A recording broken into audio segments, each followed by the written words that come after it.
A silent child in a luxury restaurant changes forever, the life of a man used to controlling everything. But nothing could have prepared him for what he would discover there. Matthew Wilson gazed out at Seattle from the panoramic window of his penthouse in the Magnolia district. The evening lights of Green Lake Park contrasted with the dark, rainy sky, creating a scene he barely noticed anymore. At 42, he had achieved everything he'd ever wanted: wealth, power, respect, and above all, emotional independence. His international logistics company, Wilson Express, was valued at over $20 million, and his name was synonymous with success in Seattle's business circles. His phone vibrated on the marble table. It was Teresa, his secretary, confirming dinner that evening with Sophia Richards, an American investor interested in expanding Wilson Express into the national market, a deal that could easily double the company's value. Matthew responded with a short message, put on his custom Italian suit, and grabbed the keys to his Porsche. Another day, another deal. That's how his life worked. Predictable, controlled, with no room for surprises or, worse yet, emotions. Rain pounded Seattle that Thursday. Matthew drove with the same precision with which he conducted his business, avoiding the flooding spots. He knew well.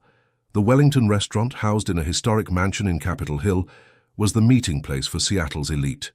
It was where he chose to impress the American investor, not by accident. There, every detail conveyed the message that he belonged at the top of the social pyramid. He arrived 15 minutes late, as he always did, to demonstrate that his time was more valuable.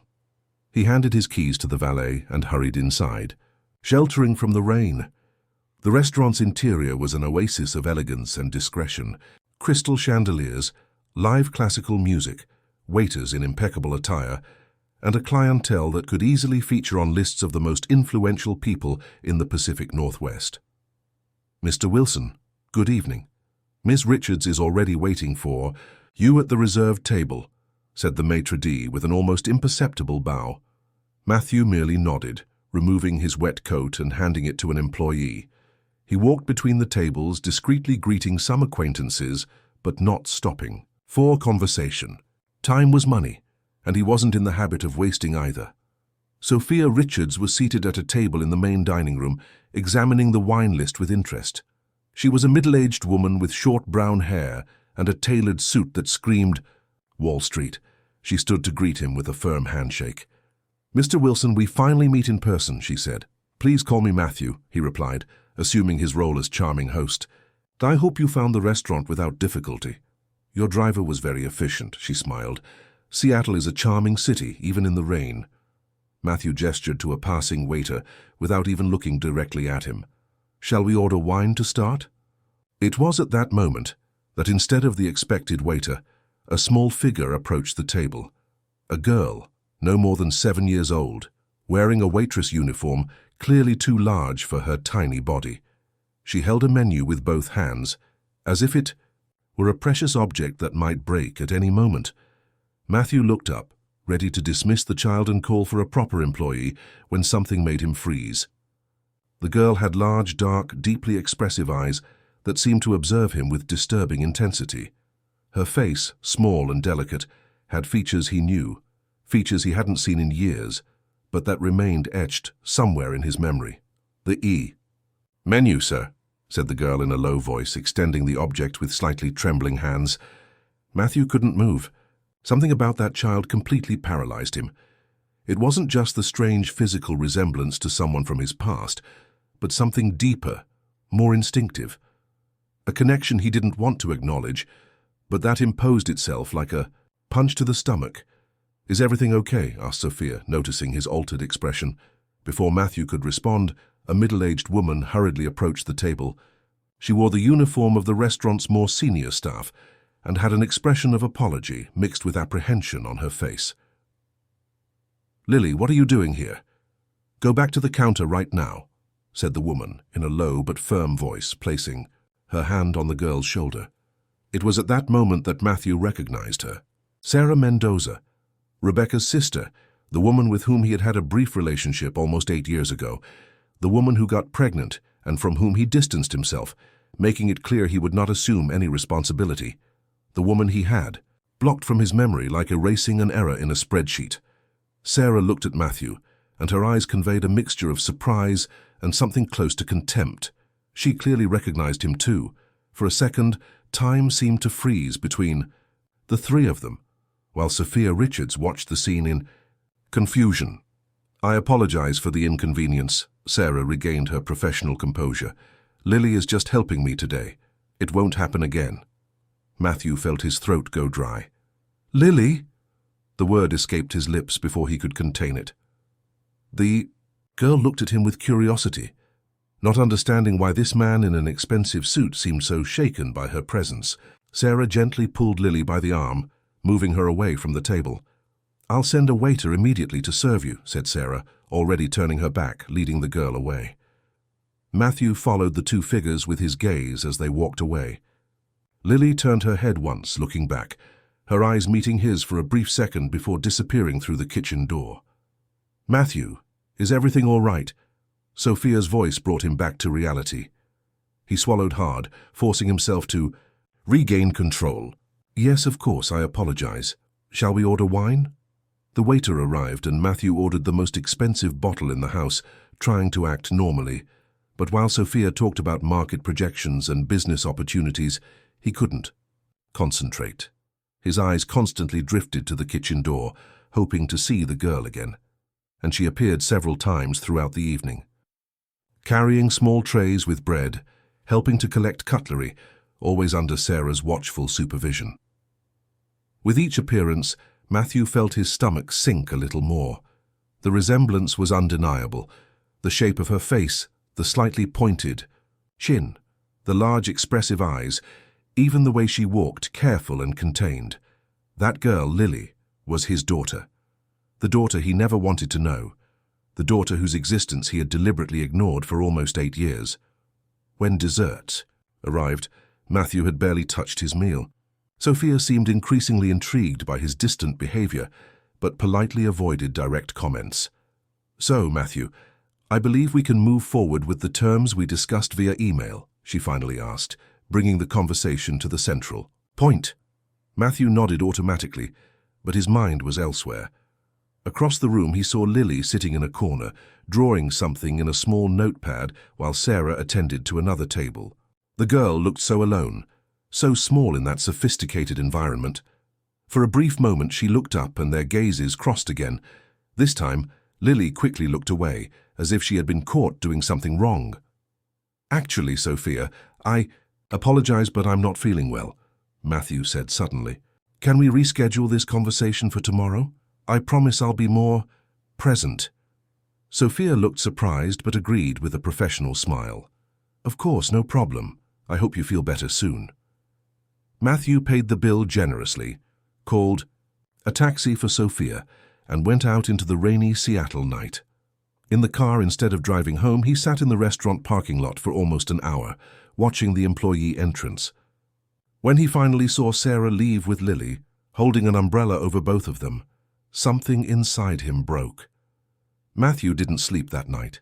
He paced around his spacious apartment like a ghost, turning over memories he had buried years ago. Rebecca Mendoza. They met at a business event, had a brief and intense relationship. She was a photographer, spirited, free, completely different from the women he usually got involved with. For a few weeks, Matthew came to think there might be something more there.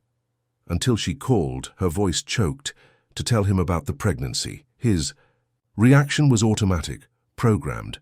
He offered money to solve the problem. When Rebecca refused, saying she would have the baby with or without him, Matthew simply walked away. He blocked her number, instructed his secretary not to put through her calls, even changed his address, all to avoid dealing with that complication. And it worked. Until yesterday. The next morning, Matthew cancelled all his meetings, including the rescheduled one with Sophia Richards, something he would never have done before. He swapped his suit for jeans and a casual shirt, got in his car, and drove to the Wellington even before it opened for lunch. The restaurant was almost empty, with staff organizing tables and preparing the dining room. Matthew entered and was immediately recognized by one of the managers. "Mr. Wilson, good morning. We're not open yet, but I can prepare a table for you if you wish. Actually, I'm looking for an employee, Sarah Mendoza." The manager looked uncomfortable. Sarah is in the service area. I can call the maitre d' if you have a complaint. It's not a complaint, it's a personal matter. At that moment, Sarah came out of the kitchen carrying a stack of tablecloths. When she saw Matthew, her face hardened. She handed the tablecloths to a colleague and approached with determined steps. "What do you want?" she asked directly, not caring about formalities. "We need to talk," replied Matthew, feeling strangely disarmed by the woman's hostility. "We have nothing to talk about. I'm working."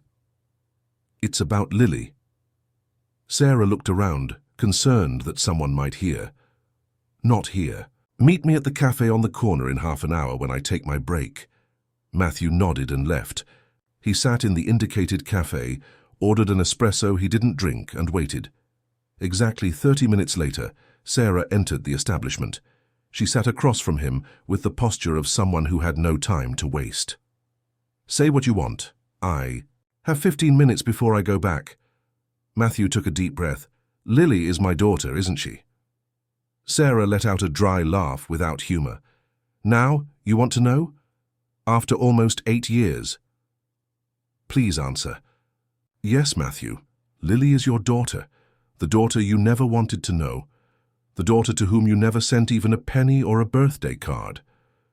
Matthew felt the weight of those words like an avalanche. "Why was she at the restaurant yesterday?" "She's just a child. Because I have nowhere to leave her after school, I'm a waitress during the day and clean offices at night. Lily stays with me at the restaurant until I finish my shift, then goes to the neighbor's house while I'm at my second job. The manager allows her to stay, as long as she helps with small tasks." "And Rebecca? Where is she?" Matthew realized. His mistake as soon as the words left his mouth. Sarah's face transformed into a mask of pain. "Rebecca has been gone for 2 years. Complications from an autoimmune disease that worsened after childbirth. The doctors said the pregnancy accelerated the process. She fought until the end to stay with her daughter as long as possible." Matthew felt a wave of guilt suffocating him. "I didn't know." "Of course you didn't know. You made sure not to know anything. You completely disappeared." Rebecca tried to find you when she learned she was sick. She wanted to ensure that Lily would be okay if something happened to her. But you had blocked all channels of communication. "And now? How are you doing? Financially, I mean." Sarah stared at him with contempt. "Is that what you want to know? If you need to open your wallet to clear your conscience, we're surviving, Matthew. It's not easy, but we make do. Lily attends a public school, has food on the table, and a roof over her head. It's not the comfort you could have provided, but it's dignified." "I want to help," said Matthew, feeling small in the face of this woman's strength. "Now, after all this time? What changed? You ran into Lily by chance and suddenly became a concerned father." Matthew had no answer. What had changed? Why did he care now when for years he had managed to live without thinking about that child? Maybe it was Lily's gaze, so similar to Rebecca's, or maybe it was simply seeing his daughter working in a restaurant while he dined with a millionaire investor, discussing how to get even richer. "I want to meet her," he finally said. "I want to be part of her life." Sarah stood up, adjusting her uniform. "You lost that right a long time ago, Matthew. Lily grew up without a father. She knows he exists, but she also knows he chose not to be part of her life. I won't let you show up now and hurt her even more." "Does she know who I am?" "No, Rebecca never wanted her to know. She said that one day when Lily was older, she would tell her the truth. But that day never came." Matthew felt his eyes burning. "Please, Sarah, give me a chance." Sarah observed him for a few seconds, as if assessing his sincerity. "Why should I believe you won't disappear again once the novelty wears off?" "Lily has suffered enough loss. I won't allow her to become attached to a father who might abandon her at any moment." "I've changed," said Matthew, realizing how empty that statement sounded. "Prove it," Sarah replied simply. "If you really want to be part of her life, prove you deserve it, and it's not with money that you'll achieve that." With those words, Sarah left the cafe, leaving Matthew alone with his thoughts. For the first time in years, he didn't know what to do. There was no business manual for this situation, no consultant he could hire to solve the problem, no contract he could sign. to guarantee the desired outcome. In the following days, Matthew began to reorganize his life. He cancelled a business trip to Shanghai, delegated responsibilities to his directors, reduced his schedule of evening commitments. His associates found the sudden change strange, but he offered no explanations. Every afternoon, around 5 o'clock, Matthew parked his car near the Wellington and waited. He watched from a distance when Sarah left with Lily, the two always hand in hand, walking to the bus stop. He didn't approach, respecting Sarah's resistance. He just observed his daughter from afar, trying to memorize every detail. The way she jumped in puddles after the rain, how she adjusted the heavy backpack on her small shoulders, how she smiled shyly at restaurant customers who greeted her. A week after his conversation with Sarah, Matthew gathered his courage and returned to the restaurant during lunch hours. This time he sat alone at a secluded table and ordered the daily special. When Lily approached with a basket of bread, he smiled gently. "Hello, Lily." The girl looked at him with curiosity. "You know my name?" "Yes, I heard someone call you that." Lily carefully placed the breadbasket on the table. "Are you a friend of Aunt Sarah?" Matthew hesitated. "We've known each other for a long time." "How you look sad," observed Lily with the frankness typical of children. "I'm thinking about some difficult things," replied Matthew, surprised by the girl's perception. "When I'm sad, Aunt Sarah makes hot chocolate and we watch cartoons together," said Lily, as if offering valuable advice. "Maybe you should try that." Matthew felt something break inside him. "That's a great idea, thank you, Lily." The girl gave a small smile and walked away. Matthew watched her go to another table, where she repeated the breadbasket ritual. There was a dignity to that child, a kind of quiet strength that impressed him. She didn't have the luxury he could have provided, but she had something money could never buy: authenticity. When Sarah passed by his table, he called to her discreetly. "I see Lily goes to school in the morning," he said, in a low voice. "Yes, why?" "I found out the address of the school, Lakeside Elementary in Green Lake. I'm thinking of visiting her there tomorrow." Sarah's face hardened. "Don't even think about it. You can't just show up at her school." "I won't introduce myself as her father, if that's what worries you. I just want to see her in a normal environment, where she can just be a child. I want to understand who my daughter is, Sarah." Sarah studied him for a moment, suspicious. "If you do anything to upset her—" "I won't, I promise." The next morning, Matthew parked his car near the school. He swapped his suit for more casual clothes, trying not to attract attention. The school was simple but well-maintained. Children ran around the playground during recess, their happy shouts echoing through the walls painted with colorful drawings. It was easy to find Lily. She was sitting on a bench alone reading a book. Occasionally she looked up to observe the other children playing but didn't join them. There was something solitary about that image that squeezed Matthew's heart. His daughter seemed like an island in the midst of the agitated ocean of the school playground. A teacher approached Lily and sat beside her. They talked for a few minutes, and Matthew saw his daughter smile, a genuine smile that lit up her face. The teacher pointed to the book, and Lily began to speak animatedly, gesturing with her hands. At that moment, Matthew realized there was much more to his daughter than the quiet and contained child he saw at the restaurant. There was a vibrant personality there, just waiting for the right environment to flourish. When the bell rang announcing the end of recess, Matthew remained watching until the last child entered the building. Then he walked slowly back to his car, with a growing certainty inside him. He needed to be part of Lily's life no matter what it cost. After a week of observing Lily from a distance, Matthew decided it was time to act more directly. It wasn't enough just to see her from afar. He needed to create a real connection. The problem was how to do this without scaring the girl or provoking even more resistance from Sarah. The answer came unexpectedly. One late afternoon, while waiting in his car near the school, Matthew saw a colorful poster being affixed to the external bulletin board. "Science Fair, come see our students' projects." The date was set for the following week, and the event would be open to the public. Matthew smiled for the first time in days. It was the perfect opportunity. On the 30th day of the fair, he arrived early, wearing discreet clothes to avoid drawing attention. The schoolyard had been transformed into a small exhibition center, with tables arranged in rows, where students presented their projects.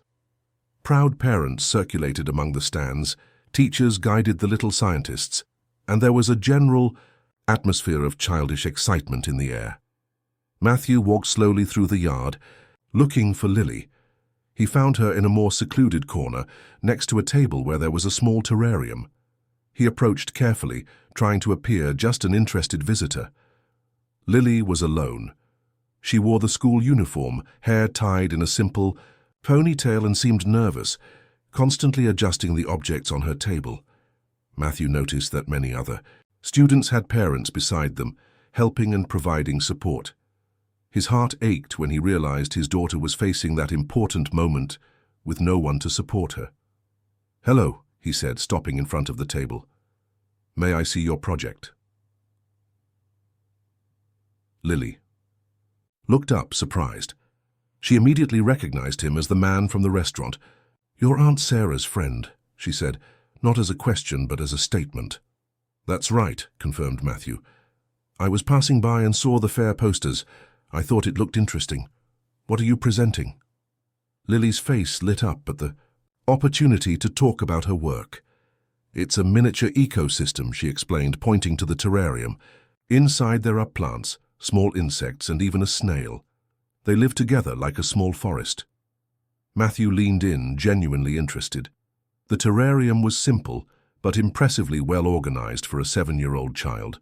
There were different substrate layers, small plants, and even a rudimentary irrigation system made with cut PET bottles. "Wow, that's very creative. Did you do it all by yourself?" Lily shook her head. "Ms. Deborah helped me with some parts, and Aunt Sarah bought the materials, but the idea was mine."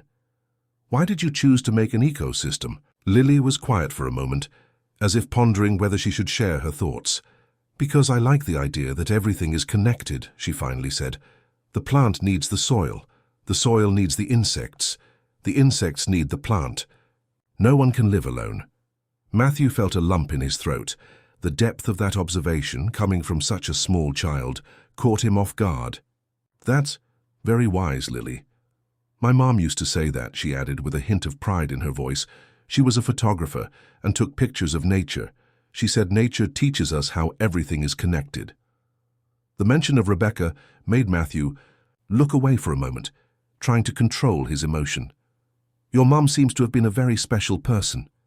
"She was," replied Lily, with a simplicity that made those words even more powerful. "I miss her." A silence settled between them, not entirely uncomfortable, but loaded with unsaid emotions. Matthew looked around, noticing the other parents interacting with their children, and felt a sharp pang of regret for all the moments lost. "Where is your aunt today?" he asked, trying to change the subject. "Working. She couldn't get time off, but she said she'll come later." Lily adjusted the objects on her table again. "She always tries to come for important things." "And is this important to you, this fair?" Lily nodded. "It's my first time participating. The teacher said my project might win a prize." At that moment, the school principal began speaking into the microphone, announcing that the judges would begin evaluating the projects. Matthew noticed Lily's nervousness increase. "Would you like me to stay here with you while the judges come by?" he offered, almost without thinking. Lily's eyes widened slightly. "You would do that?" "Of course, it would be my pleasure." And so Matthew spent the next hour beside his daughter, watching with admiration as she explained her project to the judges. 3 teachers from different grades who asked questions and took notes. Lily spoke with growing enthusiasm, gaining confidence as she perceived the genuine interest of the evaluators. Matthew remained a step behind, intervening only when she looked at him for support, at which point he offered an encouraging smile. When the judges moved away, Lily let out a relieved sigh. "I think it went well," she said with a shy smile. "It was excellent," confirmed Matthew. "You explained everything perfectly." It was then that Sarah arrived, hurried, still wearing the restaurant uniform. She stopped abruptly upon seeing Matthew beside Lily, her face a mixture of surprise and distrust. "Aunt Sarah," exclaimed Lily, running to hug her. "You came?" "Of course I came, dear. Sorry I'm late." Sarah hugged her niece, but her eyes never left Matthew. "I see you have company." "Yes, the friend from the restaurant stayed with me while the judges came by. He liked my project." Sarah gave Matthew a look that clearly said, "We need to talk." He nodded discreetly, understanding the message. "Lily, why don't you go get some juice for your aunt? She seems tired after work," suggested Matthew, handing the girl some bills. As soon as Lily walked away, Sarah turned to him. "What are you doing here?" "I saw the fair poster and thought it would be a good opportunity to get to know Lily better without pressuring her," explained Matthew. "I didn't introduce myself as her father, nor did I do anything that might confuse her. I just talked about her project." Sarah seemed about to say something harsh but restrained herself. "And how was it?" she finally asked, in a softer tone. "She's amazing, Sarah. So intelligent, so perceptive. She made a project about ecosystems and talked about how everything is connected, how nothing can live in isolation." Matthew paused. "She said she learned that from Rebecca." Sarah nodded, a shadow of sadness crossing her face. "Becca always talked about that with her, about connections in nature, about responsibility, about caring for the world around us." She looked directly at Matthew. "Things that Lily took seriously." The implicit criticism didn't go unnoticed. "I know I made terrible mistakes, Sarah. I'm not here trying to pretend they didn't happen." "Then why are you here?" Matthew took a deep breath. "Because I want to try to fix things. I can't change the past, but I can try to do better from now on." Before Sarah could respond, they heard the principal's voice on the microphone announcing the fair winners. Everyone turned to the small stage set up in the center of the yard. Lily came running back with a cup of juice, handing it to Sarah, before positioning herself between the two adults, eyes fixed on the principal. "And the first place in the second grade category goes to Lily Mendoza with her project Miniature Ecosystem." Lily's face lit up as if someone had ignited a sun inside her. She looked at Sarah, incredulous, and then, surprisingly, at Matthew, as if seeking confirmation that this was really happening. "Go on," encouraged Matthew with a lump in his throat. "You deserve it." Lily ran to the stage, receiving a certificate and a small medal that the principal hung around her neck. Matthew and Sarah applauded, side by side, in a momentary truce, united by pride in that child. When Lily returned, skipping, with joy, Sarah hugged her tightly. "I'm so proud of you, my love. Did you see, Aunt Sarah? I won. Miss Deborah said my project will go to the regional fair." "Yes, I saw, dear. You were amazing." Lily then turned to Matthew, hesitant. "Thank you for staying with me. It was good not to be alone." Those simple words hit Matthew like lightning. He crouched down to her height. "It was an honor, Lily. Your project is really special. Congratulations." Impulsively, Lily gave Matthew a quick hug before stepping back, embarrassed by her own gesture. It was a brief hug, almost imperceptible, but for Matthew it was as if the world had stopped for a second. Sarah observed the scene with a complex expression. When Lily moved away to show her medal to some classmates, she turned to Matthew. "The regional fair is in 3 weeks at the convention center," she said in a neutral tone. "If you really want to be part of her life, you could help her improve the project. Lily needs better materials, and I don't have the time or resources for that." Matthew understood what that meant. A chance. A small opening in the wall. Sarah had built to protect Lily. "That would be great," he replied, trying to contain the emotion in his voice. "I can pick her up from school some afternoon so we can work on the project." Sarah hesitated, visibly conflicted. "Let's take it slow. First, you need to earn her trust, and mine. I'll do whatever it takes." In the following weeks, Matthew completely reorganized his schedule. He delegated responsibilities, cancelled trips, reduced meetings to the essential.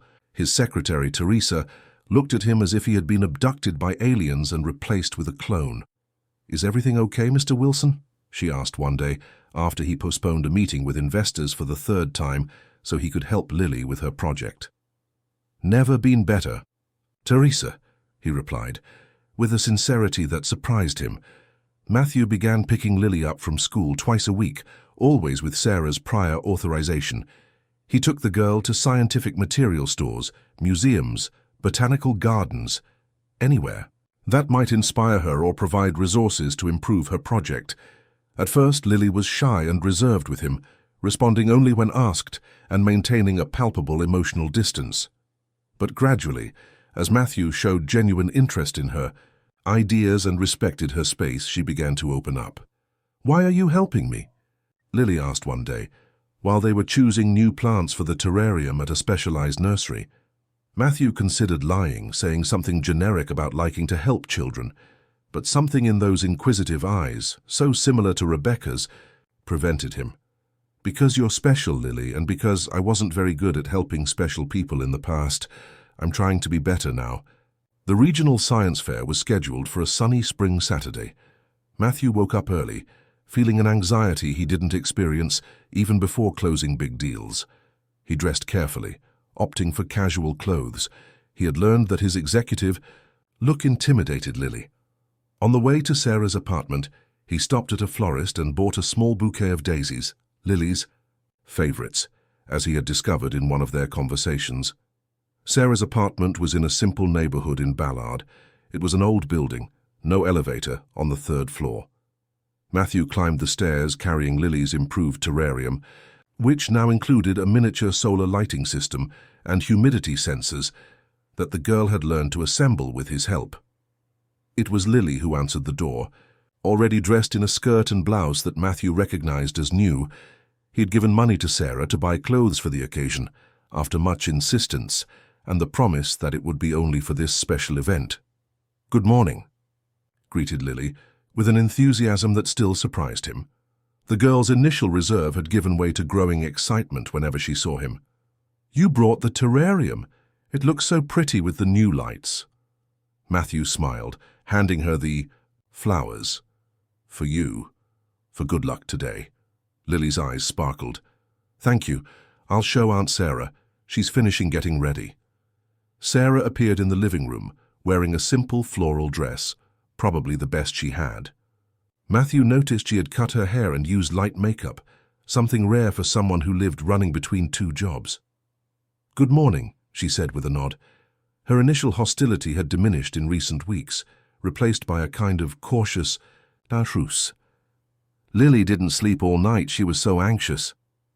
"Neither did I," confessed Matthew, surprising himself with the admission. The Seattle Convention Center was packed.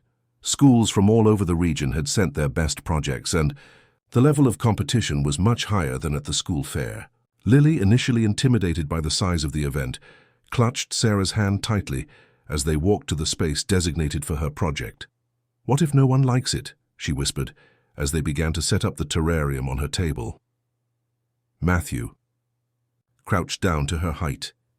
"Lily, remember what we talked about. The important thing isn't winning, but showing your work and learning from other projects." "But I really wanted to win," she admitted, biting her lower lip. "I know, and your project is amazing, but even if you don't win today, you're already a winner for having made it this far." Lily nodded, not entirely convinced, but a little calmer. Sarah observed the interaction with a thoughtful expression. As the public began to circulate among the stands, Lily gained confidence. She explained her project with growing ease, answering questions, demonstrating how her irrigation system worked, pointing out the different species of plants and insects that coexisted in the small ecosystem. Matthew remained nearby, intervening only when necessary, letting his daughter shine on her own. During a quieter moment, when Lily went to the bathroom accompanied by Sarah, Matthew took the opportunity to walk around the hall. It was then that his phone rang. It was Teresa, his secretary. "Mr. Wilson, sorry to bother you on Saturday, but Mr. Hashimoto is on video conference now and insists on speaking with you. He says it's about the Asian branch contract." Matthew hesitated. The contract with the Japanese group was crucial for the company's international expansion, Hashimoto was known to be inflexible about schedules and protocols. Ignoring his call could mean losing a deal worth millions. "Tell him I'm in an important commitment and will return his call as soon as possible," he replied, surprising himself with his own decision. "Sir," he said, "it's now or never. The proposal expires in an hour." Matthew looked across the hall where Lily was returning with Sarah, laughing at something her aunt had said. He saw his daughter's animated face, the way her eyes searched for him among the crowd, the smile that opened when she found him. "Then it will be never, Teresa. I'm with my daughter today." The silence on the other end of the line was eloquent. It was the first time Matthew had mentioned having a daughter to anyone in his professional circle.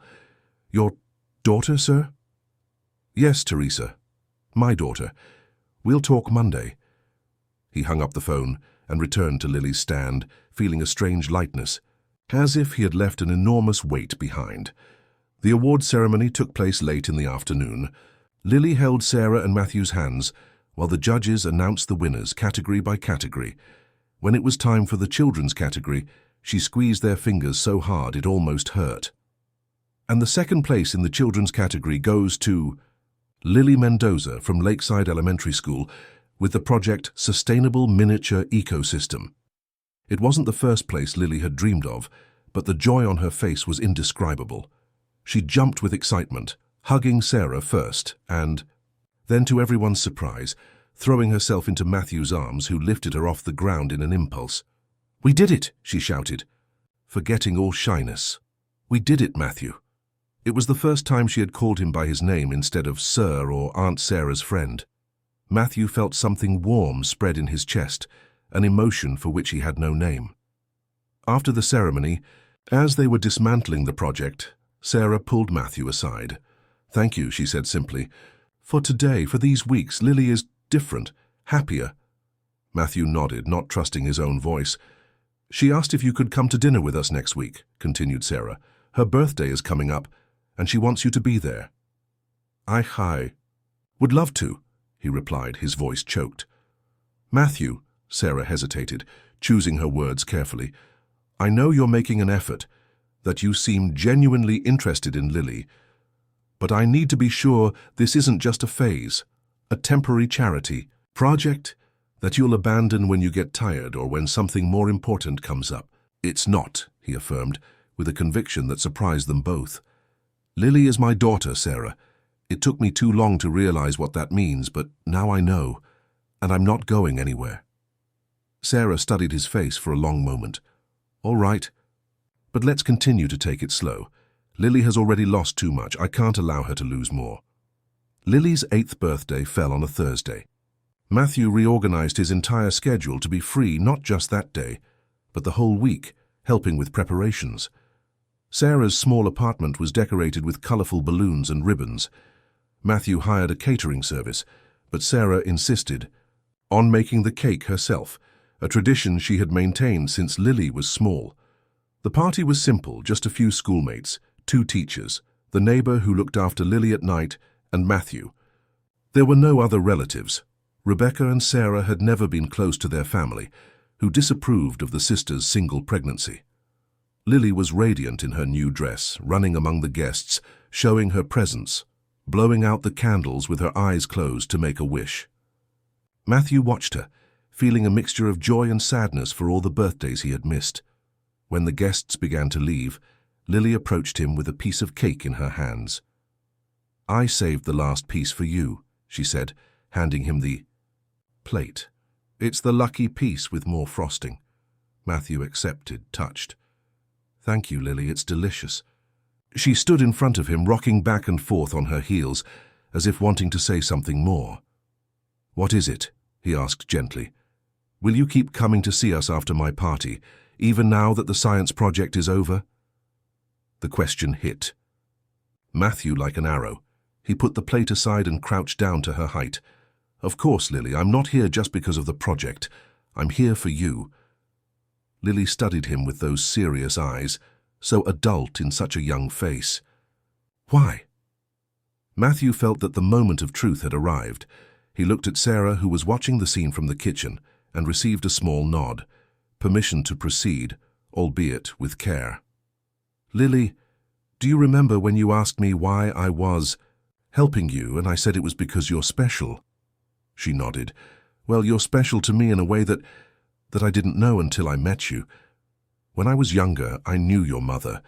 We liked each other, but I wasn't a good person. Back then, I wasn't ready to be what she needed me to be. Lily frowned, processing the words. You knew my mother? Yes, she was amazing, just like you, intelligent, kind, full of life. Matthew took a deep breath. Lily, I'm your father. The silence that followed seemed to last an eternity. Lily's eyes widened, and for a terrible moment Matthew thought she would start crying or run away. Instead, she stood perfectly still, as if she had turned to stone. My father? She finally repeated, her voice almost inaudible. Yes, and I'm so sorry for not being present before. It was the biggest mistake of my life. Lily looked at Sarah, seeking confirmation. Her aunt approached, placing a hand on her niece's shoulder. It's true, sweetheart. Matthew is your father. Your mother always knew, but things were complicated. You knew all this time? Lily asked Matthew, with a hint of hurt in her voice. Since the restaurant. I suspected when I first saw you. Then I talked to your aunt and was certain. But I didn't want to tell you until you knew me better, until you could decide if you wanted me in your life. Lily was silent again, digesting the revelation. Then, to everyone's surprise, including her own, big tears began to roll down her face. I always wanted a father, she said, her voice choked. When the other kids talked about their dads, I made up stories about mine. I said he was an explorer, or a scientist, or a pilot who traveled the world. Mom never talked much. About you, just said that one day I would understand. Matthew felt his own eyes burn. Lily, I can't change the past.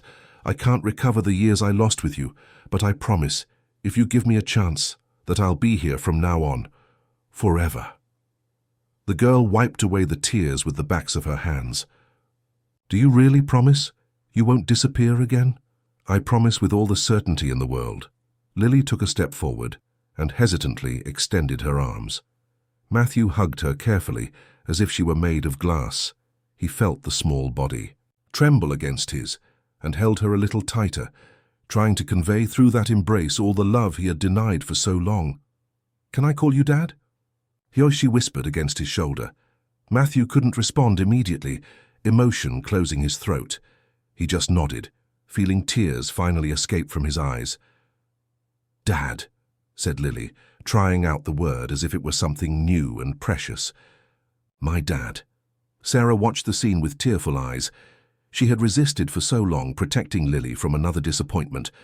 But in recent weeks, she had seen the change in Matthew. Not just his actions, but something deeper, a genuine transformation that went beyond guilt or duty.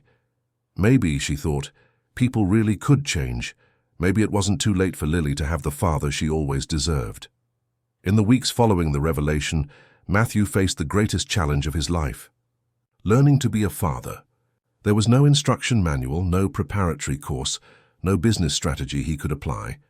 It was unknown territory, where his years of experience in corporate leadership helped little. The first days were the most difficult. Lily oscillated between moments of joy at discovering she finally had a father and periods of distance, as if afraid of becoming too attached to something that might disappear. Matthew learned to respect this rhythm, not to force intimacy, to let the relationship develop naturally. At the same time, he needed to reorganize his life to accommodate this new reality. His penthouse in Magnolia, perfect for a single, career-focused man, had nothing welcoming for a child. The white walls, the minimalist design furniture, the absence of colors and life, everything seemed to scream adult without family. One Sunday afternoon, Matthew invited Lily and Sarah to visit his apartment for the first time, so he wanted his daughter to feel comfortable in his space, to begin to see it as a place where she could also belong. Wow, you can see the whole city from here, exclaimed Lily, running to the glass balcony. Look, Aunt Sarah, I can see my school. Far away. Sarah smiled, though Matthew noticed her discomfort in that luxurious environment. Quite a view, she commented politely. Matthew approached Lily, who was pressing her face against the glass, observing Green Lake Park below. What do you think? Of the apartment, I mean. Lily turned, looking around with curiosity. It's beautiful, but it looks like one of those houses in magazines. No one really lives here, you know. The observation, so innocent and so precise, hit Matthew squarely. That was exactly it. His apartment wasn't a home, it was a status statement, an impersonal setting for his equally rootless emotional life. I think you're right, he agreed. Maybe it's time to change that. The next day, Matthew hired an architect specializing in children's interior design. He chose the largest vacant suite, which he used as an office, and asked that it be transformed into a room for Lily. He wanted her to have her own space in his home, a place that said, "You belong here." What's her favorite color? Asked the architect, noting on his clipboard. Matthew hesitated, realizing he didn't know the answer. I'm not sure. That's okay. And what kind of activities does she like? Reading, arts, sports? Again, Matthew found himself without concrete answers. He had known his daughter for just over 2 months, and there was still so much to learn about her. You know what? Let's postpone this, he decided. I want Lily to participate in the choices. It's her room, after all. The following week, he took Lily to personally choose colors, furniture, decorations. The girl's joy at realizing she could create her own space was confirmation that he was on the right track.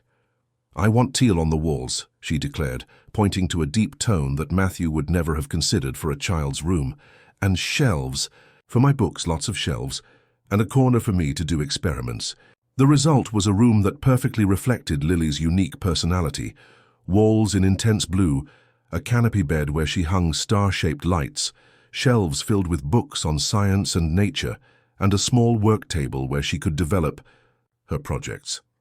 Nothing there seemed to come from a children's decoration catalogue. It was as singular as its new occupant. While the room was being prepared, Matthew faced challenges on another front, his work.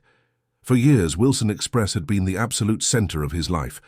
Now, for the first time, there was someone more important. Richard Fontaine, his financial director and closest friend, if Matthew could call anyone a friend, was the first to confront him directly about the changes. What's happening with you, Matthew?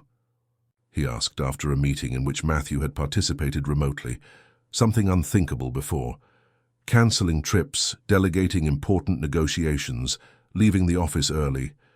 I no longer recognize the obsessive workaholic I've known for 15 years. Matthew smiled, surprising Richard even more. Let's say my priorities have changed. Does this have to do with the rumors? People are commenting that you've been seen with a little girl around. They're not rumors, Richard. I have a daughter. Her name is Lily. She's 8 years old, and she's the most extraordinary person I've ever met. Richard's eyes widened. A daughter? Since when? Since always. I just wasn't part of her life. Now I am. The news spread quickly through Seattle's business circles.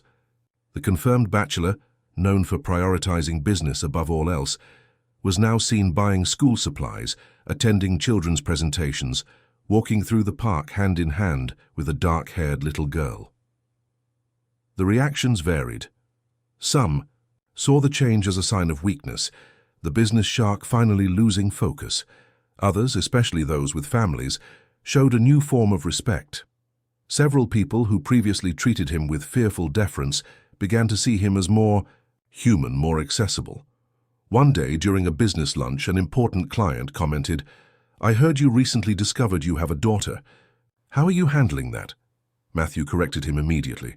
"I didn't recently discover I have a daughter, I always knew. What I recently discovered is that being a father is much more important than any deal I've ever closed." The man smiled, with genuine approval. Welcome to the club. It took me years to learn that lesson. While his professional life adjusted to the new reality, Matthew faced another challenge, the practical logistics of sharing Lily's upbringing with Sarah. The aunt had been the only constant parental figure in the girl's life for years, and Matthew didn't want to diminish her role. At the same time, He longed to have Lily more present in his life. The solution came unexpectedly. The building where Sarah lived was having structural problems, and all residents would need to leave their apartments for at least 3 months, for safety renovations. Sarah was distressed, not knowing where to go or how to pay for temporary rent without further compromising her already tight budget. "Come live with me," offered Matthew, when Sarah shared the situation. "My apartment has plenty of space. Lily already has a room there, and I can adapt another suite for you." Sarah hesitated. "I don't know, Matthew. It seems complicated." "It's temporary, Sarah. Just until they resolve the problems in your building, and it would be good for Lily to have both of us nearby, don't you think?" After much consideration, Sarah accepted. The move was completed over a weekend, with Matthew hiring a company to transport their belongings. Seeing Lily and Sarah's simple objects arriving at his luxury apartment brought a strange sense of reality, as if that space was finally becoming a home. The first weeks of living together were a period of adjustments. Sarah, accustomed to her independence, felt out of place in the luxurious penthouse. Matthew, used to living alone, needed to learn to share space and routines. Lily, in turn, seemed to flourish having the 2 adults she loved most under the same roof. One night, Matthew arrived home later than usual after a meeting that extended. He found the apartment quiet, the lights in the main room turned off.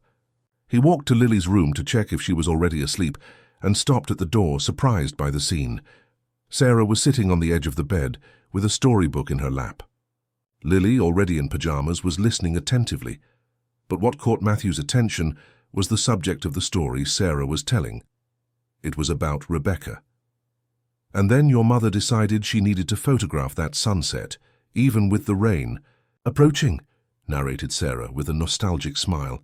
"She was like that, as stubborn as you. She stayed there in the middle of the storm, protecting the camera with her own body, just to get the perfect photo." "And did she get it?" asked Lily, already knowing the answer but wanting to hear it again. "Of course she did. It was your mother, after all. When she set her mind to something, there was no force in nature that could stop her." Matthew remained motionless, not wanting to interrupt that intimate moment. It was the first time he had heard Sarah talk about Rebecca this way, sharing memories that kept Lily's mother alive. "Aunt Sarah," Lily's voice was low, hesitant, "do you think Mom would be happy that I found my dad?" Sarah was silent. For a moment, clearly caught by surprise by the question. Finally she answered, "I think so, dear. Your mother always wanted you to be happy, and if Matthew makes you happy, then yes, she would be happy too." "Even after everything?" insisted Lily, with the insight that often surprised the adults around. Sarah sighed. "Your mother wasn't one to hold grudges, Lily. She was hurt, yes, but she never spoke ill of your father to you. She always said that one day, when you were older, she would tell the whole story and let you form your own opinion." Lily nodded, thoughtful. "I think she would like to see how he's changed. He smiles a lot now, did you know? At first he almost never smiled." Sarah chuckled softly. "I noticed that too." Matthew silently backed away, not wanting to be discovered. He walked to the balcony and stood there, observing the city lights, with a lump in his throat. There was so much he would like to say to Rebecca, so many apologies, so many explanations, so many thanks for bringing Lily into the world, even without his support. Later, when Sarah left Lily's room, she found Matthew in the living room, sitting in the dark. "Sorry if we were making noise," she said, turning on a lamp. "You weren't," he replied. "I overheard some of your conversation about Rebecca." Sarah nodded, sitting in a nearby armchair. "Lily needs those stories. She needs to keep her mother alive in her memory." "Do you really think Rebecca wouldn't hate me for showing up now? After so long?" Sarah considered the question for a long moment. Rebecca was complicated, Matthew. Proud, intense, sometimes too stubborn for her own good. But she had a huge heart. In the last months, when she knew she didn't have much time, she spoke several times about wishing Lily would know her father someday. Matthew felt tears burning in his eyes. "I didn't deserve someone like her." "Probably not," agreed Sarah. "Frankly, nor did I deserve a sister like her, but we had her anyway, and now we have Lily, who is a piece of her, the best part." "Thank you," said Matthew, after a contemplative silence. for taking such good care of our girl, for not giving up, for giving me a chance even when I didn't deserve it." Sarah smiled with a softness that Matthew rarely saw on her usually austere face. "I didn't do it for you. I did it for Lily, and maybe a little for Rebecca, too." That night, lying in his bed, Matthew reflected on how his life had changed in, a few months. The apartment that once echoed with silence was now full of life. Lily's books scattered around the living room, the sounds of her laughter, even the fresh herbs that Sarah had begun to grow on the balcony. His company, once the center of everything, now occupied a different space in his priorities, and his heart, which for so long had remained closed, protected by layers of indifference, was now opening a little more each day, vulnerable and strong at the same time. He fell asleep thinking about how unpredictable life was. How the same person who years ago considered an unborn baby a problem to be avoided now couldn't imagine life without his daughter. How the man who built a fortress against emotions now allowed himself to feel everything: joy, fear, uncertainty, love, with an intensity that sometimes frightened him. And for the first time in many years, Matthew Wilson fell asleep in peace, with the certainty that finally he was on the right path. 6 months had passed since Lily discovered that Matthew was her father. What had begun as temporary cohabitation, Sarah and Lily living in Matthew's apartment, while their building underwent renovations, had transformed into something more permanent. The renovations were completed, but no one talked about returning to the old apartment. A new routine had been established, as if the three had formed an unlikely family, united by bonds that went beyond the conventional. One Sunday morning, Matthew was in the kitchen making pancakes, a newly acquired skill that filled Lily with joy. Anyone seeing him now wearing an apron with flour on his face would never recognize the impeccable executive he used to be. "Dad, put chocolate in mine," asked Lily, sitting on the kitchen counter, swinging her legs. Matthew still felt a warmth in his chest every time she called him Dad. It was a small word, just 3 letters, but it carried a world of meanings. "Too much chocolate isn't good, Lily," warned Sarah, entering the kitchen already dressed to go out. "And get down from there. I've told you it's dangerous to sit on." The counter. Lily rolled her eyes but obeyed. "Are you really working today, Aunt Sarah? It's Sunday." "Just until noon, dear. Mrs. Martin is sick and asked me to cover her shift at the restaurant." Matthew flipped a pancake in the air, to Lily's delight. "You know you don't need to work 2 jobs anymore, Sarah. I can help with expenses. We've talked about this." Sarah stiffened slightly. It was a delicate subject. In recent months, Matthew had insisted that she reduce her workload, offering to take on expenses related to Lily and even help her financially.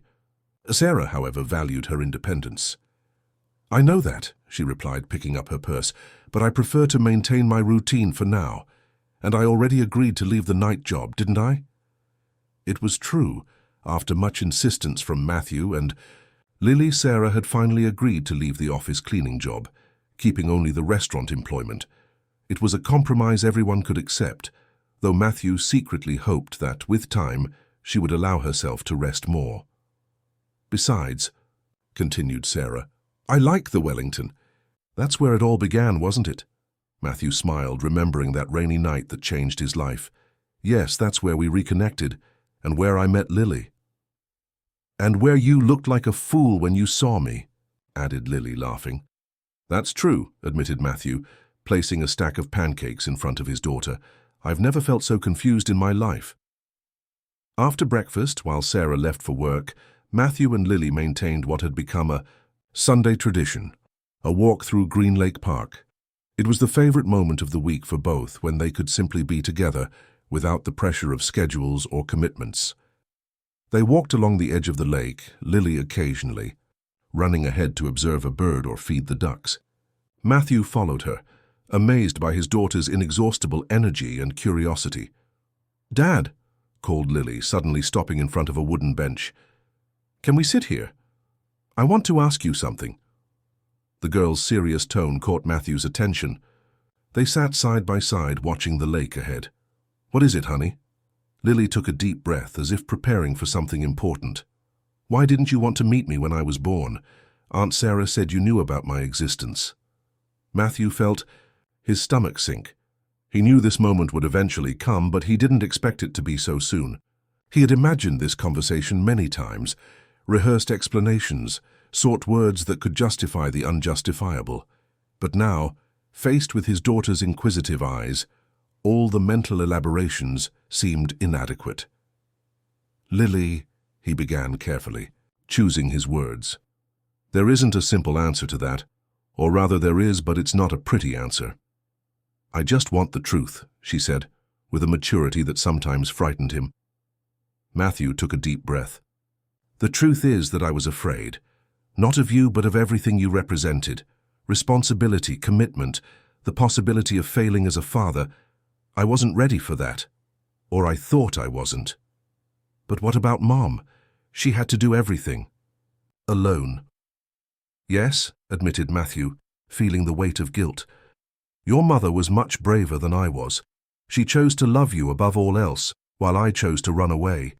It was the biggest mistake of my life, Lily. And the saddest thing is that I only realized it when I met you, when I saw the amazing person you are." Lily was silent, absorbing the words. "Did you really regret it? Or are you just saying that to make me feel better?" "I regretted it deeply. Each day that passes when I see something new in you, a smile, a discovery, a word of wisdom like the one you just said, I think of everything I missed. The first steps, the first words, the birthdays, time I can never recover." Lily swung her legs, thoughtful. "You know, sometimes I was angry.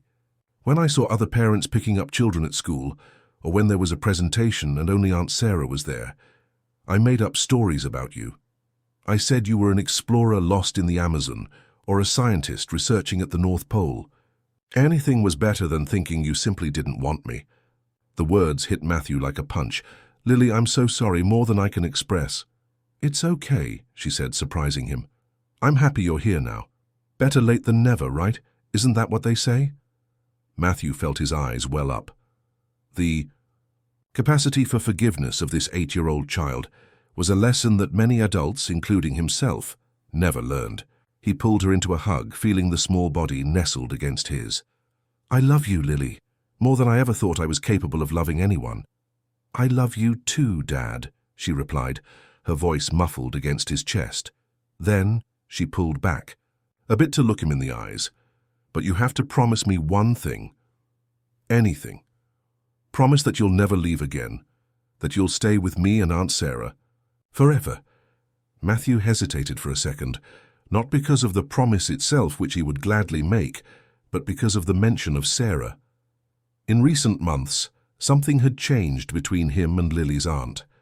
The initial hostility had given way to mutual respect and, more recently, to something that Matthew still didn't know how to name. They were small moments, a late-night conversation after Lily was asleep, shared laughter over some mischief of the girl, the silent comfort of watching a movie together on the couch. Small moments that began to build something bigger. "I promise, Lily, I'll stay with both of you forever." The girl smiled, satisfied, and ran back through the park, as if she had taken an enormous weight off her shoulders. Matthew watched her, amazed by her resilience.